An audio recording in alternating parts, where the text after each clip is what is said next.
দর্শক আসসালামু আলাইকুম, আমি রুবেল রাজ আপনাদের মাঝে হাজির হয়েছি। আপনারা দেখতে পাচ্ছেন যে লাখো জনতা দল, আসলে এটা হচ্ছে হইলো বাংলাদেশ জামায়াত ইসলামের ভোলা সদর আসনের যে প্রার্থী আছে তার নির্বাচনী প্রচারণায় আপনারা দেখতে পাচ্ছেন যে লাখো মানুষের ঢল।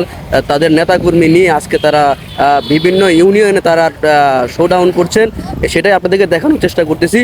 আমি এই মুহূর্তে রয়েছি হচ্ছে হলো ভোলা ইলিশা যে মহাসড়ক রয়েছে সেই মহাসড়কে।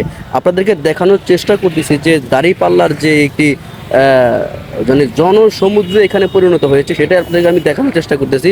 আপনারা ধীরে ধীরে দেখতে থাকুন যে কি পরিমাণ নেতাকর্মী নিয়ে তারা একের পর এক তারা মানে এক কথা হচ্ছে তারা মোটর সাইকেল যে শোডাউন বলে, আমার মনে হয় কয়েক হাজার মোটর সাইকেল হবে। আপনারা পুরো ভিডিওটি দেখতে থাকুন, আমি আপনাদেরকে দেখানোর চেষ্টা করতেছি যে আসলে এই দাঁড়িপাল্লার পক্ষে যে মানুষের একটি মানে মানুষের যে একটি অন্যরকম একটা সমর্থন রয়েছে সেটা কিন্তু আমরা বুঝতে পেরেছি। তো যাই হোক, আমি দেখানোর চেষ্টা করতেছি আপনাকে যে আসলে কি পরিমাণ নেতাকর্মী নিয়ে আজকে এই দাঁড়িপাল্লার পক্ষে তারা নির্বাচনী মাঠে প্রচারণা চালাচ্ছে, সেটাই আপনাদেরকে আমি দেখানোর চেষ্টা করতেছি।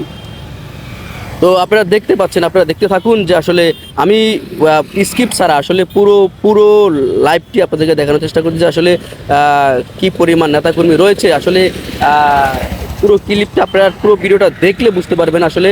তো আপনাদের দেখানোর চেষ্টা করতেছি, আপনারা দেখতে থাকুন। আসলে আজকে দাঁড়িপাল্লার পক্ষে যেই জনস্রোত, সেই জনস্রোতে আপনাদেরকে আমি দেখানোর চেষ্টা করেছিলাম।